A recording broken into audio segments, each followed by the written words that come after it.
Un mot sur votre formation Densité. Je suis le chorégraphe de la compagnie Densité, qui est basée à Tarbes, Hautes-Pyrénées, région Midi-Pyrénées.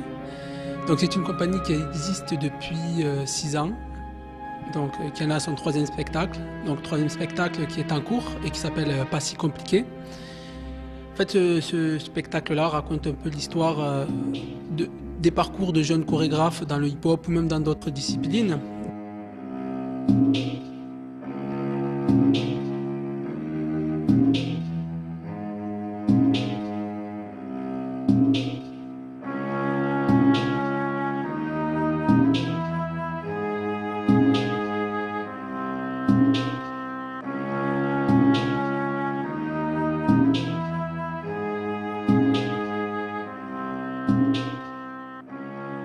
Cette nouvelle création vous a permis de montrer une autre facette de la danse hip-hop?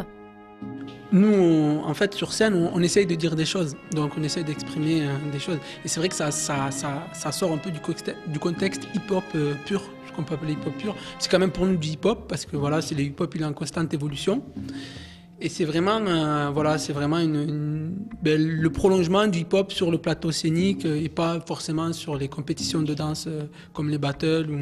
C'est vraiment ça, la rencontre avec des comédiens, des musiciens, toutes sortes de milieux artistiques. Donc c'est vraiment ça, quoi.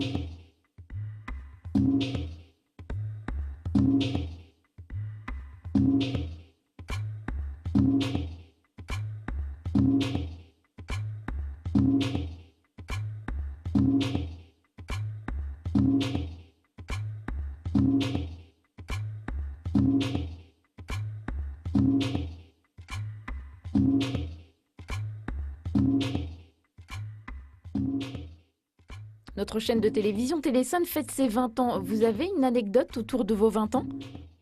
20 ans pour moi déjà, c'est à peu près l'année où je me suis plongé à fond dans la danse. J'ai quand même eu mon bac juste avant.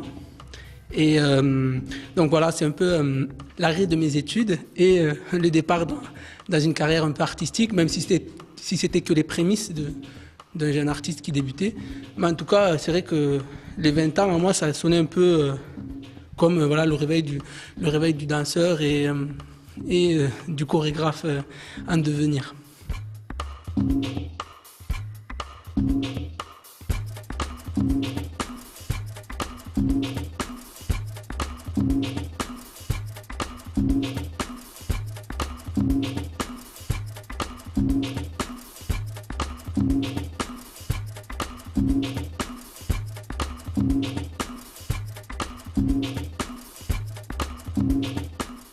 Vous êtes venu présenter Pas si compliqué, votre nouvelle création. Vous êtes accompagné par un musicien sur scène. Comment est née cette collaboration?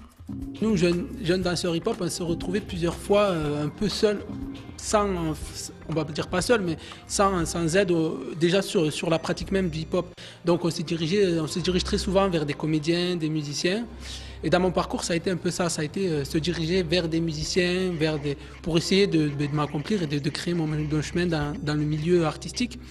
Et c'est vrai que sur scène, Pas si compliqué, à la base, ça devait être mon solo, qui raconte justement, je disais, ce parcours de jeune artiste. Et au fur et à mesure que quand j'ai commencé à le créer, je me disais quand même qu'il manquait un peu l'histoire de mes rencontres un peu improbables avec des musiciens, avec des comédiens. Et il se trouve que Laurent Ferraglio, qui joue des instruments un peu, pas bizarres, mais atypiques, ouais, tout à fait, ouais, comme le didgeridoo, une futjara, c'est une flûte d'origine croate. Et même dans la suite du spectacle, on va rajouter des instruments, une sorte de percussion, mais pas un djembé, c'est une percussion un peu bizarre aussi. Il y a une guimbarde aussi, je sais pas si... Une guimbarde, on le retrouve dans tous les pays, c'est assez vieux. Donc voilà, une deuxième partie qu'on n'a pas montrée cet après-midi, mais qui est en cours de travail. Donc voilà, donc c'était vraiment la rencontre aussi un peu dans mon parcours avec des gens un peu improbables, qui ne sont pas forcément du milieu hip-hop,